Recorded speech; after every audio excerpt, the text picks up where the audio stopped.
Welcome to the Human Capital Innovations Podcast, your go-to source for personal, professional, and organizational growth and development. We hope you tune in often for all things people management, organizational development and change, organizational leadership, and social impact related. Maximize your personal and organizational potential with Human Capital Innovations Podcast.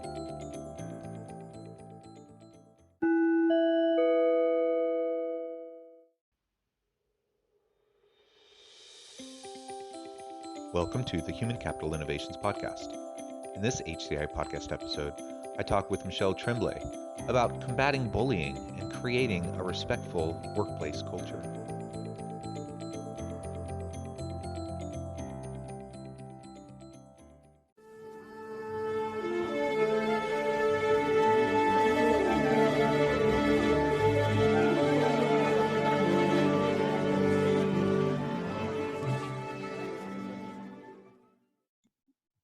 Michelle Tremblay, welcome to the Human Capital Innovations Podcast. Thank you. I am excited to have a conversation with you today. We're going to be talking about healthy workplace culture, having a respectful workplace, topics around combating bullying in the workplace and those types of issues. And I know you are quite the expert in this field, and so I'm super excited to have this conversation with you. As we get started today, I just wanted to share Michelle's bio with everyone. Michelle Tremblay, founder of Empower Lives Company, is located in the Tri-Cities area in Vancouver's Lower Mainland. She has worked with over 15,000 participants nationwide and is highly recognized as a powerful speaker, great motivator, and compassionate leader. She is dedicated, committed, and inspired to empower change in the workplace, schools, and communities at large through mental and physical health and wellness strategies, mindfulness, and social and emotional learning. Her corporate work has led her to present at such clients as WorkSafe BC, Van Cities, Fraser Valley Children's Development Centers, CPHR, school districts, and nonprofit agencies. Michelle holds a second-degree black belt with 18 years of karate training and is the director on the board of the I Am Someone organization to end bullying. For over the last 9 years, her work has also consisted of teaching, mentoring, and coaching children and youth with bullying prevention training in school and after-school programs, not-for-profit agencies, recreation centers, private organizations, personal and group coaching clients, etc. What a fascinating background. What a noble work that you're a part of. I'm so impressed, and I'm so excited to have the opportunity to talk with you today. And among all of those accomplishments, the fact that you're a second-degree black belt, 18 years of experience, that is amazing. Thank you so much for joining me. Anything else you would like to add by way of background as we get started today? No, I just, when I hear it come back to you, I'm like, wow, I've actually done quite a bit of stuff. You have indeed. But I love it. I'm very passionate and I love the challenge, and just what I've done with people has been incredible, really, and children too. Yeah. Yeah, great. Well, tell us how you got into this line of work. You're doing kind of a variety of things, all with connective tissue between them, right? So there's a common thread and theme throughout all the work you're doing, but you're doing it in a lot of different places. So how did you get to where you're at and doing what you're doing? So I started working with an organization it's been about 18 years, and we started working with high-risk youth. And I was going through a career transition. I was looking for an opportunity to try something different. And I knew that I loved working with people, making a difference.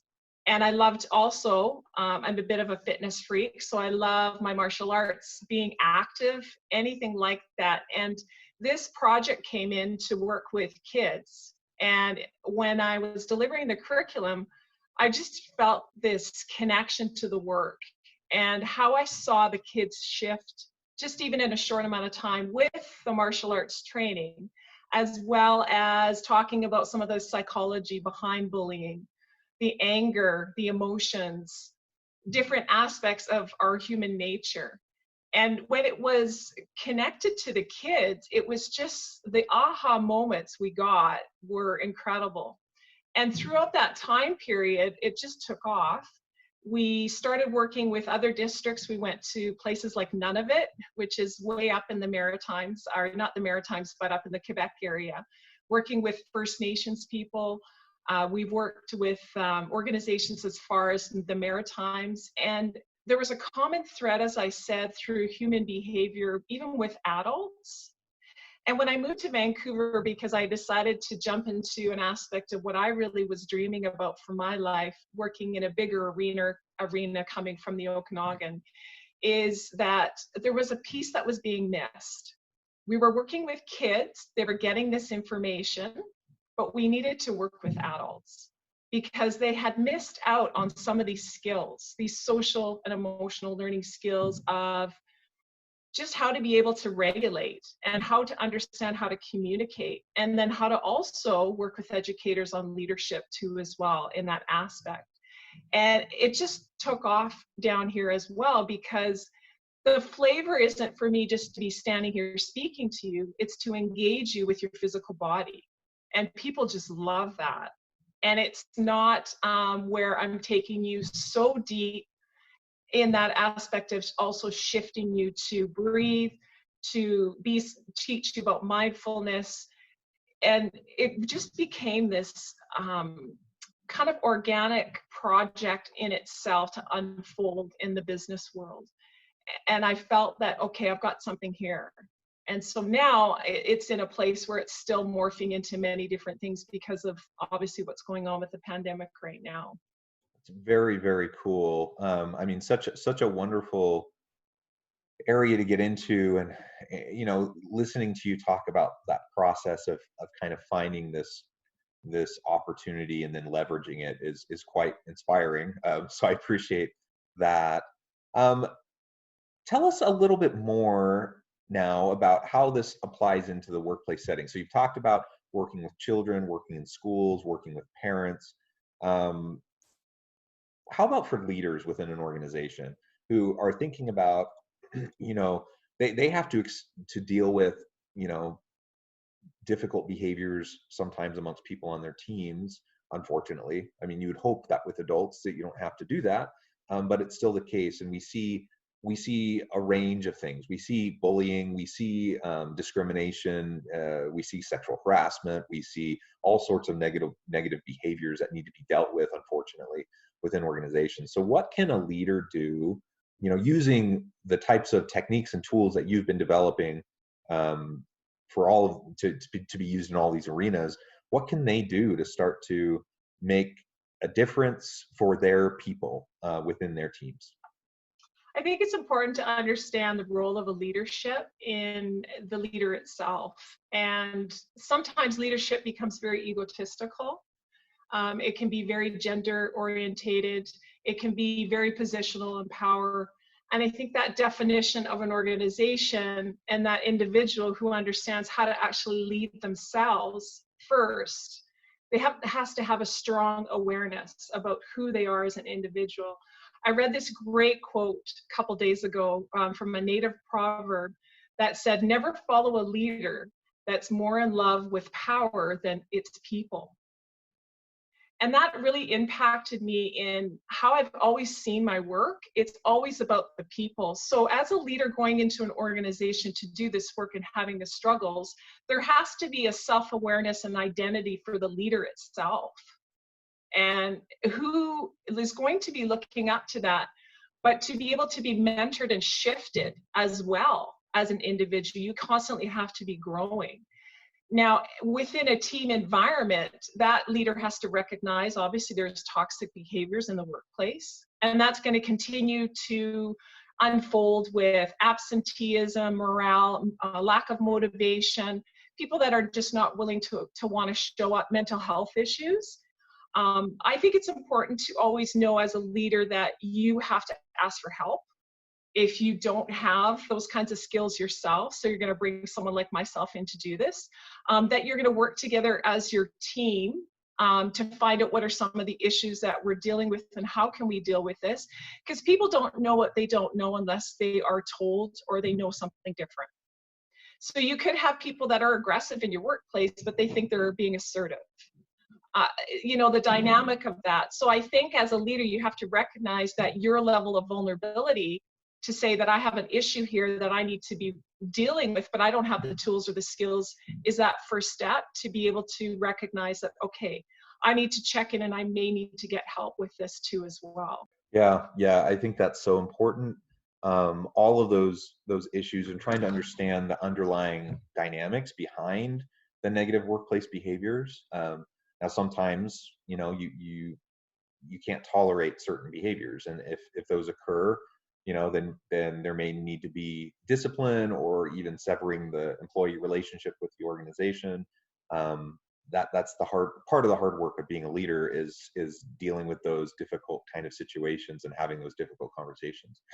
But being proactive, which I hear kind of what you are saying, understanding the underlying drivers of those types of negative behaviors, and then leaders taking the opportunity to be proactive in creating a safe and dynamic, healthy culture can help really diminish the likelihood of those types of negative behaviors occurring in the first place, right?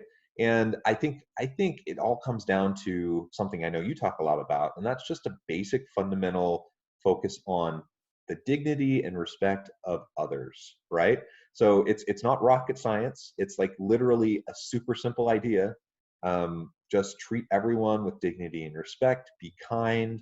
If you can learn to do that and get that right within your team and within your organization, so much of that other stuff is going to fade away.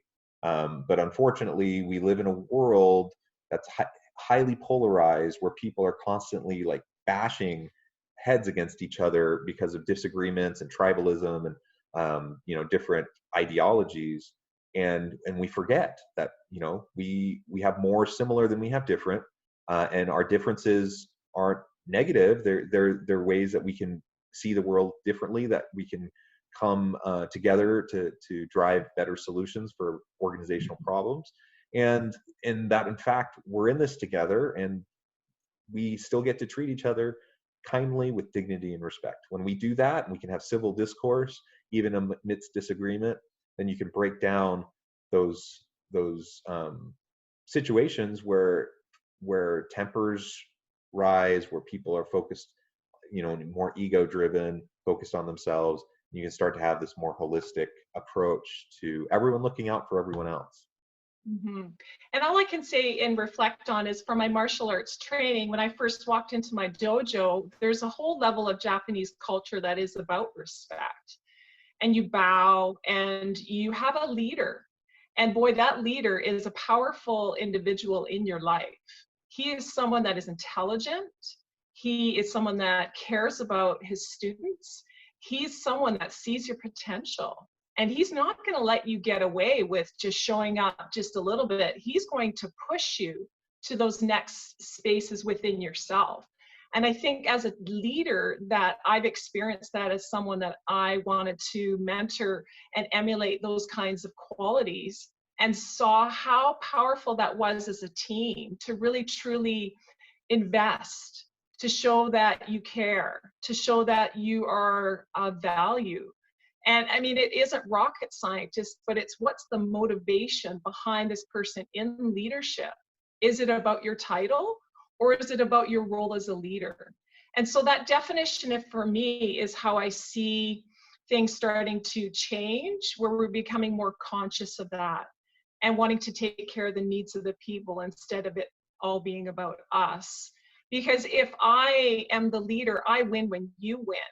I win when you actually become better than me in certain aspects of your job, because I look back on that seed I've planted, and that's fulfilling and rewarding most.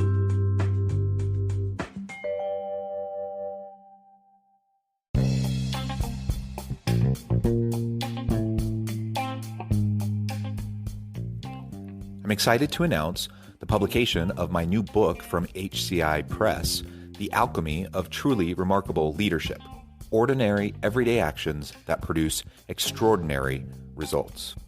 Consider how the nature of work has shifted over the past 50 years. With increased globalization, rapid technological advancement, and the shift in economic composition, the average job of today looks very different than the average job of 50 years ago. What will the jobs and organizations of tomorrow look like? Moreover, what does this all mean for organizational leaders?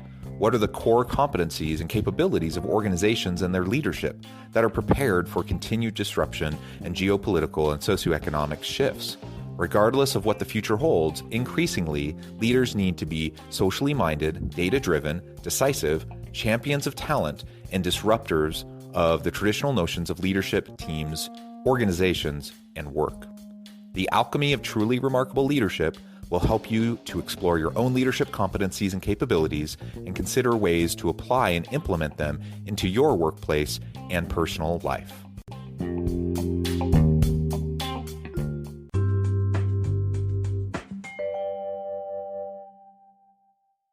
I mean, not only fulfilling and rewarding, but it's literally the only way that work can get done within an organization. If you want to be productive, if you want to have a high performance organization, you have to lean on the expertise of your people.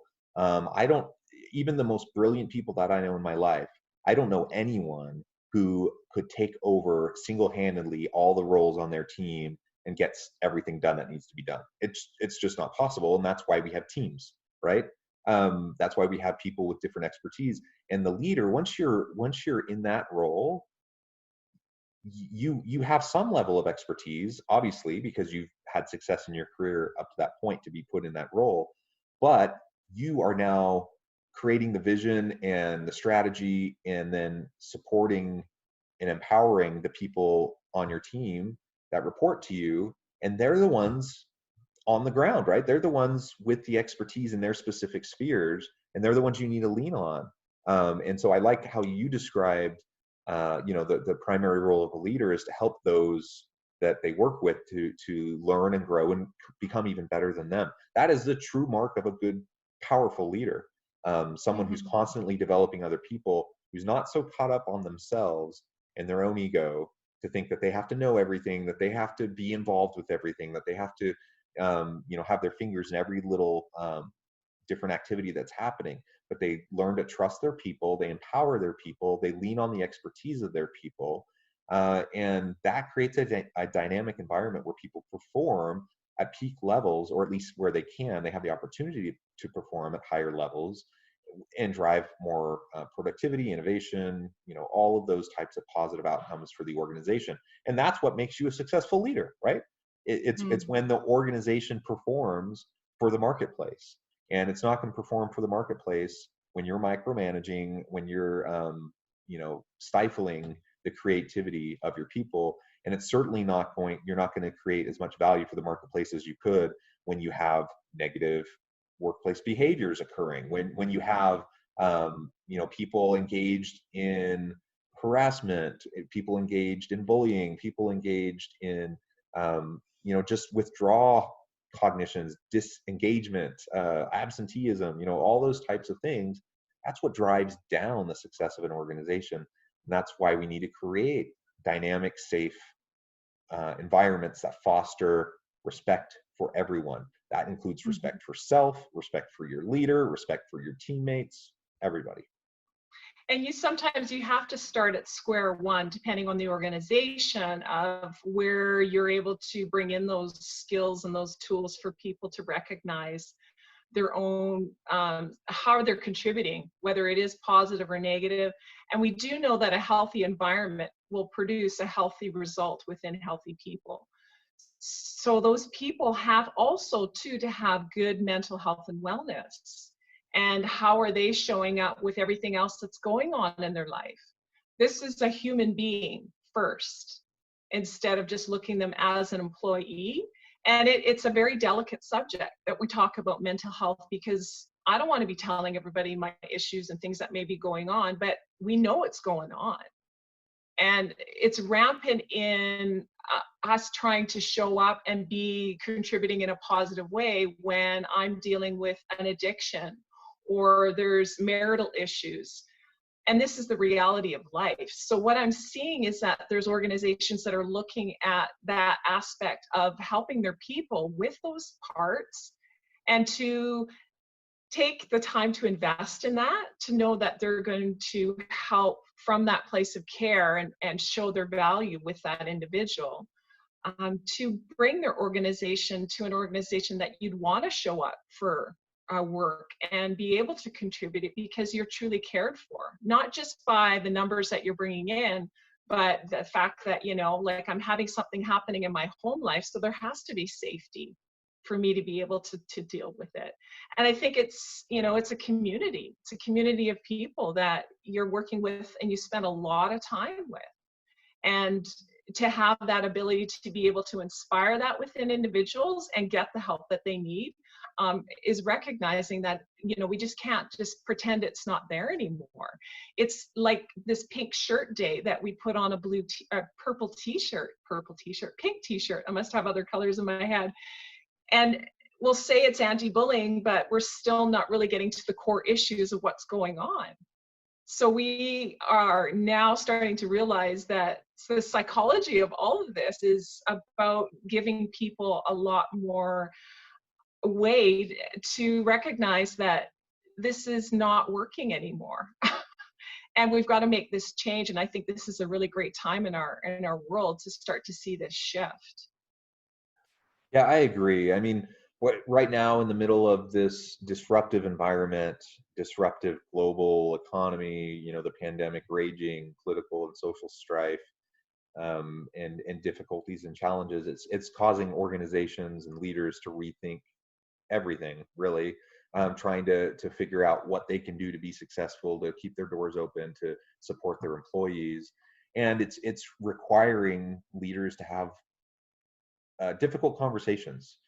So, you know, if I have people on my team, you know, if I have people of color who are on my team and we're going through the summer, you know, in the George Floyd moment, Black Lives Matter, and all this sort of thing, all these sorts of things, you know, and if I don't have any sort of conversation around that or recognize or understand that that's going to impact, or at least has a high potential of impacting people on my team, then, you know, I'm clueless, because of course it's going to impact. It's very, in very real ways, it is directly impacting the lives of so many of the people on our team. Or maybe someone is dealing with sickness or even death from COVID, that, you know, or they have a loved one living with them who's immunocompromised, who, you know, they have to care for. I mean, there's so many different issues that can be driving the types of negative workplace behaviors.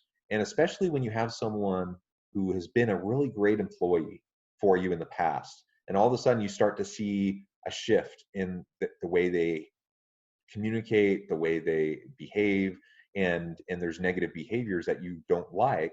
The easy thing to do is to say, you violated a policy, or you did this, that, or the other, so you're gone. I mean, that's not helping them, of course, but it's certainly not helping you as the organization, because you just lost a valuable employee that if you just spend a little bit of time showing some empathy towards them and showing some support, then you can help them get through this difficult time. And then they remember that, and they'll be more loyal, more committed. They'll tell their coworkers, who will then, you know, that'll help to build a reputation for the company as a place where you know your boss cares about you. That matters, right? And so I think all of those pieces are just so important as we try to consider those underlying issues that could be influencing the types of negative behaviors that we see. Not always, of course. You know, sometimes people can just be jerks, and sometimes people can just do things that are abusive to other people, and we need to deal with that. But, you know, I'm a believer that most people are well-intentioned, good people trying to do the best they can. And so we need to be better at supporting each other during these hard times. And I think too, within an organization, if you do have some of those individuals that you are having issues with, and they have been written up and given opportunities, and there's still not a change, then yeah, there's certain aspects of that has to be, this may not be the right opportunity for you if you've tried everything and exhausted those efforts. And it could be the best thing that that person has the opportunity to move on. But as you said, and I love Simon Sinek. I follow a lot of his stuff on LinkedIn, and he made a good point about being a leadership we've kind of come from has really been selfish. And now we need to really take a hard look at how are we caring and having that empathy. So that person's sales has gone down. Well, maybe there's, like you said, something else going on here that I need to say, hey, buddy, like, what's happening here? You know, is everything okay? And I think that, you know, intuitively, sometimes we have those soft skills ourselves, and others have not had that experience for themselves, so they don't even know how to deliver it, and it makes them feel very uncomfortable. So those are things that we can learn as we teach children.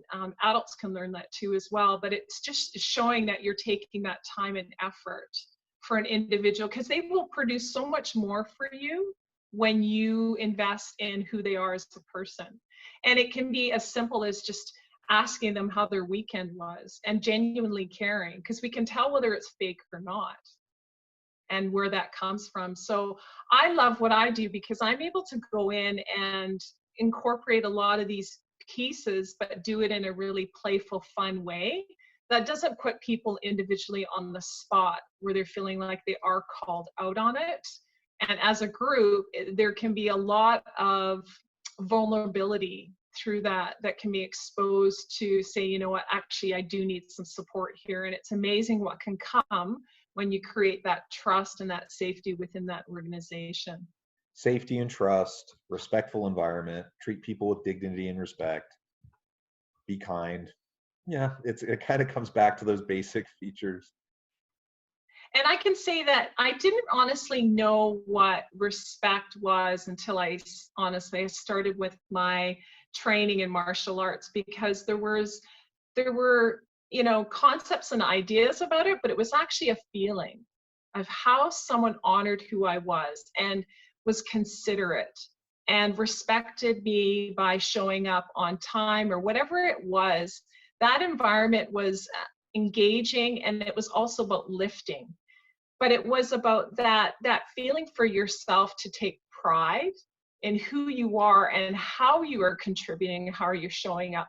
Sometimes we have a revelation that this organization is not for us anymore, and we need to take those steps and let go. And I see a lot of people hanging on to something where they're not happy, but because of the paycheck, they are staying in those positions, they're miserable.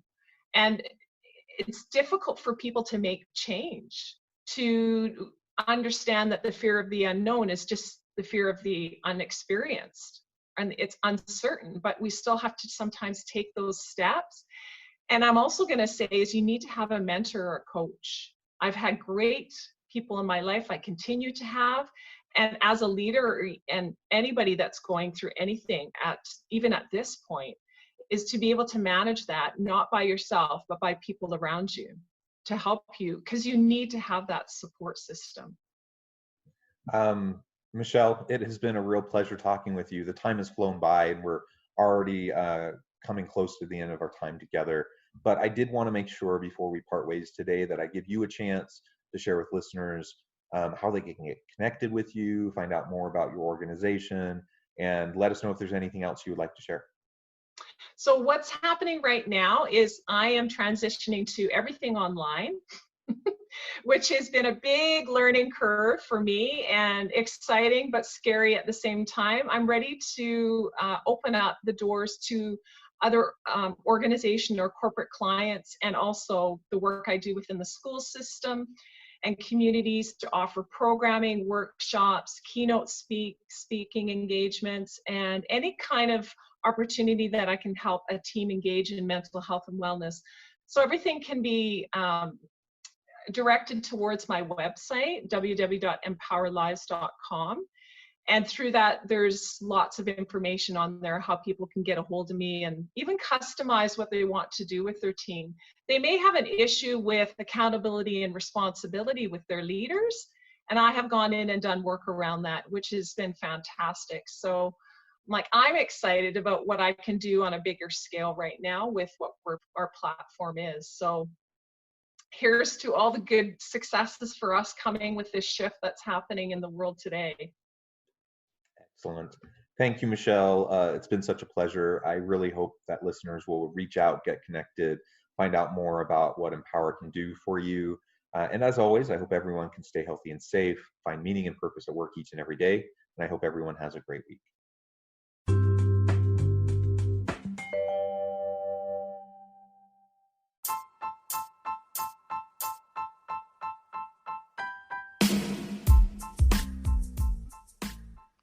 We are excited about the launch of HCI's new magazine, Human Capital Leadership. Human Capital Leadership is a free, interactive e-magazine designed to help individuals, leaders, and organizations find innovative approaches to maximize their human capital potential. We will be publishing issues quarterly in August, November, February, and May. Check out the first issue and let us know what you think.